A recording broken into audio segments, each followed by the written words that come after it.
बिस्मिल्लाहिर्रहमानिर्रहीम। Welcome to conceptual nursing skills and MCQs. आज के वीडियो लेक्चर में हम यूरिनरी सिस्टम के सिंपल एमसीक्यूज पढ़ेंगे।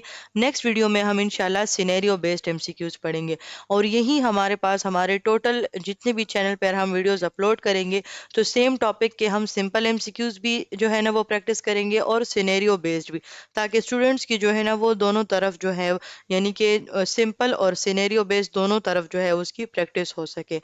तो हम स्टार्ट लेते हैं अपने फर्स्ट एमसीक्यूज से और इसी तरीके से मैं स्किल्स भी अपलोड किया करूंगी और एमसीक्यूज भी। तो इसके लिए चैनल को अभी से सब्सक्राइब कर ले और बेल आइकन को भी प्रेस कर दे ताकि वीडियोस की नोटिफिकेशन आपको मिल सके। तो पहला एमसीक्यूज है हमारे पास कि वो कौन सा सिस्टम है जो कि ब्लड प्लाज्मा को फिल्टर करता है और बॉडी से वेस्ट प्रोडक्ट को जो है ना वो एक्सक्रीट आउट करता है। तो अब हमारे पास ऑप्शंस हैं, साथ में अपने साथ कॉपी एंड पेन रख लें। मैं जब स्टेटमेंट और ऑप्शंस बोलूं तो आप अपने साथ जो आंसर आपको ठीक लगता है उसको मार्क कर लिया करें। तो इसके बाद जब स्क्रीन पर आपको आंसर नजर आएगा तो फिर आपको जो है ना अच्छे से प्रैक्टिस आपकी हो जाएगी। तो ऑप्शंस हैं हमारे पास digestive system, respiratory system, urinary system या एंडोक्राइन सिस्टम। तो इसका आंसर है हमारे पास यूरिनरी सिस्टम। नेक्स्ट एमसीक्यूज है किडनीज की साइंटिफिक स्टडी को हम क्या कहते हैं? यूरोलॉजी, नेफ्रोलॉजी, फिजियोलॉजी या पैथोलॉजी। तो इसका आंसर है हमारे पास बी, यानी कि the scientific study of kidneys को हम क्या कहते हैं? नेफ्रोलॉजी। नेक्स्ट एमसीक्यूज है कि वो ब्रांच ऑफ मेडिसिन जो कि यूरिनरी सिस्टम जो कि मेल फीमेल दोनों और रिप्रोडक्टिव सिस्टम सिर्फ मेल का, यानी कि दोनों यूरिनरी सिस्टम और मेल का सिर्फ रिप्रोडक्टिव सिस्टम, हम उनके साथ जो है यानी कि हम उनकी स्टडी करते हैं, उनकी उनके साथ डीलिंग करते हैं, उनके साथ डील करते हैं। तो वो कौन सी ब्रांच ऑफ मेडिसिन है? ऑप्शंस हैं गायनाकोलॉजी, नेफ्रोलॉजी, यूरोलॉजी या एनाटॉमी। तो इसका आंसर है हमारे पास यूरोलॉजी। अच्छा, अब इस ऐसे एमसीक्यूज में बहुत से स्टूडेंट इस बारे में गलती कर जाते हैं कि अब देखें यहाँ पर सब्जेक्ट का नेम मेंशन है, जैसे कि एनाटॉमी है, तो वो क्या करते हैं, वो कहते हैं कि ये तो सब्जेक्ट का नेम है तो वो इसको टिक मार्क कर लेते हैं। लेकिन आपने जो है ना इस तरह के एमसीक्यूज में इस तरह होगा कि उसमें कुछ ना कुछ लफ्ज मिसिंग होगा, जैसे कि यहाँ पर सिर्फ एनाटॉमी है, साथ में फिजियोलॉजी नहीं लिखा हुआ। तो एनाटॉमी सब्जेक्ट में हम स्ट्रक्चर एंड फंक्शंस दोनों पढ़ते हैं। अब अगर यहाँ पर जस्ट एनाटॉमी मेंशन है तो ये आंसर जो है वो ठीक कंसिडर नहीं होगा। तो स्टूडेंट्स इस बारे में ज़रा बहुत अच्छे से ध्यान रखा करें इन चीज़ों का। नेक्स्ट एमसीक्यूज है यूरिनरी सिस्टम के टोटल कितनी किडनीज हैं? 1, 2, 3, 4। तो इसका आंसर है हमारे पास 2। अच्छा, किडनीज जो हैं वो ब्लड के पीएच को रेगुलेट करती हैं। अब वो कैसे रेगुलेट करती हैं कि वो दो आयंस को कंट्रोल में रखते हुए ब्लड पीएच की रेगुलेशन करती हैं। अब वो दो आयंस कौन से हैं? क्या वो सोडियम एंड पोटेशियम है? क्या वो कैल्शियम एंड मैग्नीशियम है? क्या वो हाइड्रोजन एंड बाइकार्बोनेट आयंस हैं? या क्या वो क्लोरीन और फास्फेट आयन है?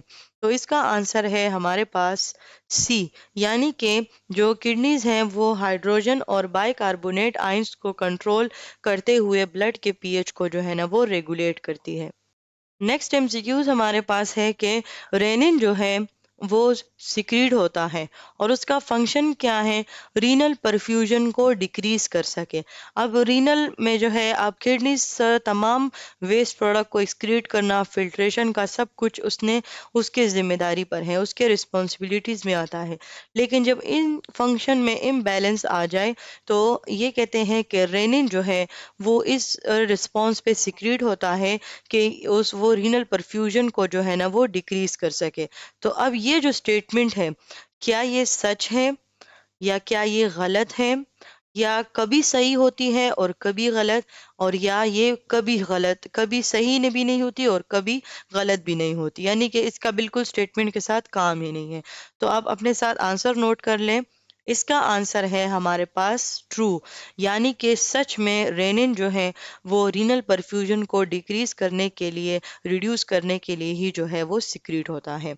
नेक्स्ट एमसीक्यूज है कि इरिथ्रोपायोटीन जो है वो किडनी से रिलीज होता है, लेकिन वो किस प्रोसेस के दौरान वो सिक्रीट होता है, यानी कि ऐसी क्या जो है ना ऐसी क्या ज़रूरत आती है कि किडनीज इरिथ्रोपायोटीन को रिलीज करती हैं। तो अब हमारे पास ऑप्शंस हैं, हाइपरटेंशन यानी कि ब्लड प्रेशर का बढ़ जाना, हाइपोक्सीमिया टिश्यू लेवल पर ऑक्सीजन का बढ़ जाना, कम हो जाना हाइपोक्सिया है, और हाइपरग्लाइसीमिया यानी कि शुगर लेवल का हाई हो जाना, या इन्फेक्शन। इन चार में से कौन सी ऐसी कंडीशन है जिसके रिजल्ट में किडनीज को इरिथ्रोपायोटीन को रिलीज करना पड़ता है? तो वो हमारे पास है हाइपोक्सिया।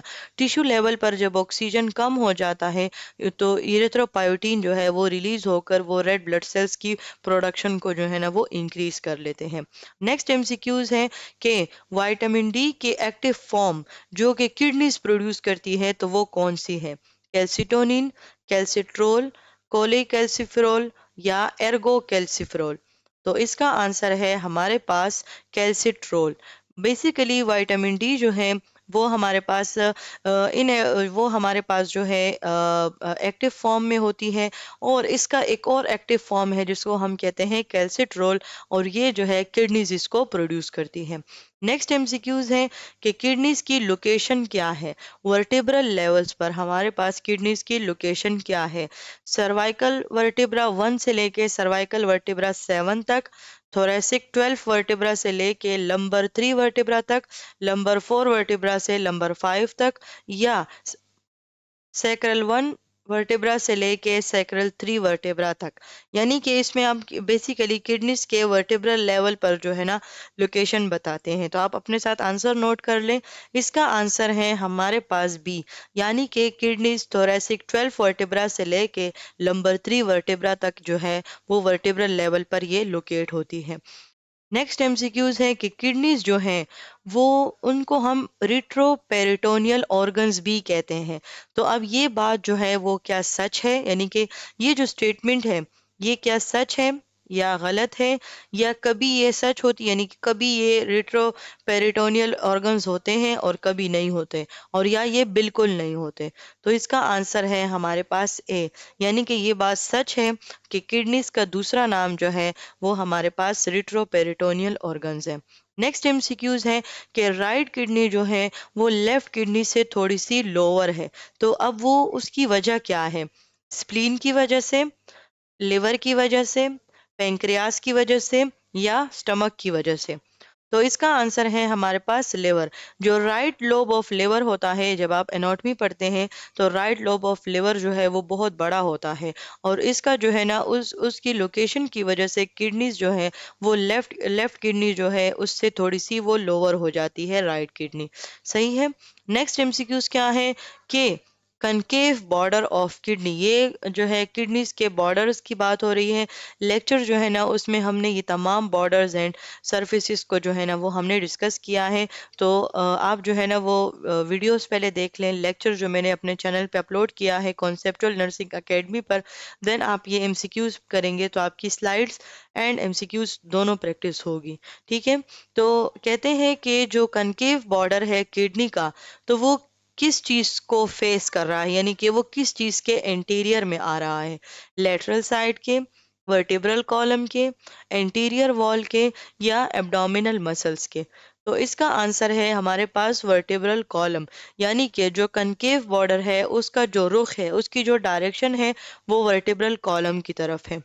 नेक्स्ट एमसीक्यूज है कि जो डीप वर्टिकल फिशर है, फिशर वो कट को कहते हैं, वो जगह वो कट जिसके जरिए किडनीज जो हैं वो न्यूट्रिशन वो मिलती है, किसके नजरिए से? क्योंकि इसी पर जो है रीनल वेन और रीनल आर्टरी जो है वो किडनीज के अंदर इंटर होते हैं। तो वो हमारे पास उसको हम क्या कहते हैं?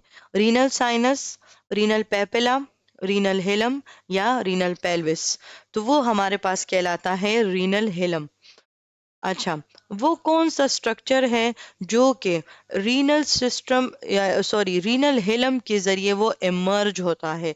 एमर्ज मीन कि वो उसी के जरिए जो है वो इंटर करता है और अपने जो है ब्रांचेस को, यानी कि अपने जो उसके पार्ट्स होते हैं उनको एमर्ज करता है। तो वो हमारे पास क्या है? Renal pyramid, renal papilla, ureter या कॉर्टेक्स। तो वो हमारे पास है यूरेटर। रीनल हेलम जो है वो हमारे पास दोनों किडनीज के वो कट्स होते हैं जिनके जरिए रीनल आर्टरी और रीनल वेन जो है वो किडनीज के अंदर होते हैं, और यूरेटर जो है वो इसने रीनल हिलर के थ्रू ही अपने आप को जो है ना वो इमर्ज किया है। नेक्स्ट एमसीक्यूज है कि हमारे पास जो आउटर मोस्ट लेयर है वो किडनीज को किस चीज की तरफ जो है ना, मतलब कि जो आउटर मोस्ट लेयर है वो किडनीज जो दूसरे ऑर्गन्स के साथ जो है वो अटैच है, तो वो कौन सी लेयर है जो कि उसको दूसरे ऑर्गन से जो है ना वो सेपरेट रखती है। इसका मतलब ये है कि जो आउटर मोस्ट लेयर है तो वो हमारे पास क्या कहलाती है, fibrous capsule, adipose capsule, renal fascia या रीनल कॉर्टेक्स। तो वो हमारे पास है रीनल फेशिया। इसी के जरिए जो है वो किडनी एनकोरिंग होती है। किडनी एनकोरिंग का मतलब ये होता है कि किडनीज जैसे कि हमारे पास abdominal wall, vertebral wall, medial और जो है लेटरल, इस दोनों वॉल के दरमियान में, इन सब वॉल्स के दरमियान में है वो। तो वो रीनल फेशिया जो है वो उसको कवर रखती है, यानी कि वो उसकी आउटर मोस्ट लेयर है। अच्छा, अभी हमारे पास किडनीज की फैटी लेयर जो है वो कौन सी है, यानी कि जो वो फैटी लेयर जो कि किडनी को किसी भी ट्रामा से जो है ना वो महफूज रखती है, तो वो हमारे पास कौन सी है, renal fascia, adipose capsule, fibrous capsule या मेड्यूला। तो वो हमारे पास है एडिपोज कैप्सूल। फर्स्ट लेयर जो है आउटर मोस्ट वो फेशिया हो गई, फैटी लेयर जो है वो एडिपोज कैप्सूल कहलाता है। अब हमारे पास जो है स्मूथ ट्रांसपेरेंट, ट्रांसपेरेंट कहते हैं जिसके इर्द गिर्द यानी कि बहुत नाजुक होती है, जिसके जो है ना वो हमें इसके आर पार दिखता है, उसके वो इतनी मतलब डेलिकेट स्ट्रक्चर होते हैं। तो वो डेलिकेट लेयर, वो ट्रांसपेरेंट लेयर स्मूथ मसल से बनी हुई, स्मूथ सेल से बनी हुई, तो वो किडनीज को कवर करती है, तो वो क्या है, renal fascia, adipose capsule, fibrous capsule या कॉर्टेक्स। तो वो बेसिकली उसको कहते हैं हम फाइब्रस कैप्सूल। नेक्स्ट एमसीक्यूज है कि किडनी का सुपरफिशियल, यानी कि जो बिल्कुल उसका एंटीरियर रीजन है, जो उसके बिल्कुल दिखता है, जब हम किडनीज को जो है ना वो देखते हैं तो उसका बिल्कुल जो ऊपर वाला हिस्सा होता है वो सुपरफिशियल रीजन होता है, तो उसको हम क्या कहते हैं, मेड्यूला, कॉर्टेक्स, पेपिला या पेल्विस। तो उसको हम कहते हैं बेसिकली कॉर्टेक्स, यानी कि उसके बाहर का हिस्सा जो कि विजिबल होता है। अब रीनल कॉलम्स जो हैं वो बेसिकली किडनीज के कौन से पार्ट की एक्सटेंशंस होते हैं। अब अगर आप लोगों ने लेक्चर्स को सही तरीके से देखा होगा तो ये जो मैं रीनल कॉलम्स, रीनल हेलम की बात कर रही हूँ, कॉर्टेक्स, तो ये तमाम चीज़ें आपको समझ आ रही होंगी। तो रीनल कॉलम्स किस चीज़ की एक्सटेंशंस हैं, medulla into cortex, cortex into medulla, pelvis into cortex या पेपिला इनटू पेल्विस, यानी कि ये दोनों के दरमियान में जो एक्सटेंशंस है तो वो कौन से दो स्ट्रक्चर के दरमियान में है, तो वो बेसिकली हमारे पास कॉर्टेक्स इनटू मेड्यूला है। जब कॉर्टेक्स जो है सुपरफिशियल हिस्सा है और मेड्यूला, तो ये बेसिकली जो है रीनल कॉलम से ही मेड्यूला जो है वो स्टार्ट होता है, कॉर्टेक्स से लेके मेड्यूला तक। नेक्स्ट एमसीक्यूज है कि जो कौन शेप स्ट्रक्चर है मेड्यूला की, तो वो क्या है, कैलिसिस है, पायरामिड्स हैं, कॉलम्स हैं या पेपिला हैं। तो वो बेसिकली हमारे पास कहलाते हैं पायरामिड, ट्रायंगुलर शेप स्ट्रक्चर होते हैं किडनीज में, और फिर इसी के अंदर नेफ्रॉन्स पाए जाते हैं, और तमाम जितनी भी फिल्ट्रेशन की बात हम कर रहे हैं, रेगुलेशन की बात हम जो कर रहे हैं ना, वो इन्हीं पायरामिड्स के अंदर नेफ्रॉन्स हैं, और नेफ्रॉन्स के अंदर फिर जो है ये तमाम चीज़ें हो रही हैं जो कि हमने ऑलरेडी लेक्चर में डिस्कस किया है। नेक्स्ट एमसीक्यूज है कि जो रीनल पायरामिड है उसका एपेक्स क्या कहलाता है, यानी कि उसका निचला हिस्सा जो है, जिस तरह हार्ट का एपेक्स है हमारे पास, तो रीनल पायरामिड का एपेक्स क्या है, कैलिक्स, पेल्विस, पेपिला या कॉलम। तो वो बेसिकली हमारे पास कहलाता है पेपिला। नेक्स्ट एमसीक्यूज है कि किडनीज का फंक्शनल पोर्शन क्या है, यानी कि उसको हम क्या कहते हैं, साइनस, हिलम, पेरेन्काइमा या पेल्विस। तो बेसिकली हमारे पास वो पेरेन्काइमा यानी कि फंक्शनल पार्ट ऑफ किडनी जो है वो पेरेन्काइमा है। नेक्स्ट एमसीक्यूज है कि एक किडनी के अंदर अब नेफ्रॉन्स, चूंकि हमारे पास फंक्शनल यूनिट होते हैं किडनीज के, और इन्हीं नेफ्रॉन्स के अंदर जो है वो ग्लोमेरुलर फिल्ट्रेशन होती है, तो वो नेफ्रॉन्स की तादाद एक किडनी में कितनी होती है? तो वो हमारे पास ऑप्शन है 100,000, 500,000, 1 मिलियन या 2 मिलियन। तो ये हमारे पास एक किडनी में जो है 1 मिलियन जो है वो नेफ्रॉन्स होते हैं, और वो 1 मिलियन नेफ्रॉन्स जो है वो 10 लाख नेफ्रॉन्स के बराबर होते हैं। तो इसका मतलब है कि 10 लाख हमारी एक किडनीज में पाए जाते हैं, और 10 लाख जो है यानी कि 1 मिलियन दूसरे किडनीज में जो है वो पाए जाते हैं। नेक्स्ट एमसीक्यूज है कि जो यूरिन पेपिलरी ड्रग्स जो है डक्ट से जो है वो ड्रेन करता है, तो वो फर्स्ट पहले कहाँ पर जाता है? पेपिलरी डक्ट तो जो है ग्लोमेरुलर फिल्ट्रेशन हो गई है, तमाम यूरिन प्रोड्यूस हो गया है, तो अब वो जो यूरिन बन गया है वो पेपिलरी डक्ट से पहले कहाँ पर जाएगा? मेजर कैलिक्स में, माइनर कैलिक्स में, रीनल पेल्विस में या यूरेटर में? तो वो बेसिकली हमारे पास जाएगा माइनर कैलिक्स में, उसके बाद मेजर कैलिक्स। अच्छा, नेक्स्ट एमसीक्यूज है कि जो फनल शेप्ड कैविटी है, अब आपको मैंने डायग्रामेटिकली थ्रू भी ये तमाम लेबलिंग सिखाई थी। तो फनल शेप्ड कैविटी जो कि यूरिन को कलेक्ट करती है और उसी के बाद उसको फिर यूरेटर में भेजेगी, तो वो कौन सी शेप्ड है किडनी की? माइनर कैलिक्स है, मेजर कैलिक्स है, रीनल पेल्विस है या रीनल साइनस है?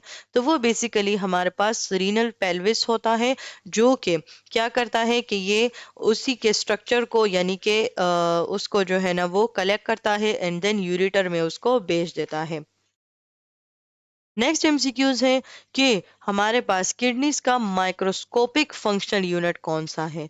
यानी कि अब इस पॉइंट पे जो है ना स्टूडेंट्स कंफ्यूज हो जाते हैं कि एक जगह पर लिखा होता है सिर्फ फंक्शनल यूनिट, और एक जगह पर फिर से पूछा जाता है माइक्रोस्कोपिक फंक्शनल यूनिट। तो इस इन चीज़ों में स्टूडेंट्स जो है वो फंस जाते हैं। तो ये फंक्शन यानी कि माइक्रोस्कोपिक फंक्शनल यूनिट जो है वो कौन सा है? Renal pyramid, renal corpuscle, nephrons या कलेक्टिंग डक्ट? तो ये है हमारे पास नेफ्रॉन। चाहे तो सिर्फ फंक्शनल यूनिट लिखा हो या चाहे माइक्रोस्कोपिक साथ में लिखा हो, किडनीज का एक ही कॉन्सेप्ट याद रखना है कि किडनीज का फंक्शनल यूनिट जो है वो हमारे पास नेफ्रॉन्स होते हैं। नेक्स्ट एमसीक्यूज है कि जो रीनल कार्पसल है, तो वो किस चीज़ पे कंसिस्ट कर यानी कि वो कौन से ट्यूब्यूल्स जो हैं वो इनके साथ या कौन से स्ट्रक्चर्स इनके साथ शामिल होते हैं? तो एक है हमारे पास proximal convoluted tubule and distal convoluted tubule. Next option है लूप ऑफ हैनल और distal convoluted tubule. Next option है ग्लोमेरुलस एंड बोमेन्स कैप्सूल या कलेक्टिंग डक्ट एंड पेपिला। तो बेसिकली हमारे पास जो ग्लोमेरुलस और बोमेन्स कैप्सूल है, इन दोनों को जो है वो हम as a whole renal corpuscle कहते हैं। और यहीं तक थी आज की वीडियो। अगर आपको मज़ीद ऐसी वीडियोस चाहिए तो मुझे कमेंट करके ज़रूर बताइएगा, और साथ साथ अगर आपको कोई स्पेसिफिक टॉपिक के लिए जो है वो एमसीक्यूज चाहिए सिनेरियो बेस्ड या सिंपल, तो आप मुझे कमेंट करके ज़रूर बताइएगा। और आज के लिए इतना काफ़ी है। Thank you so much for your attention.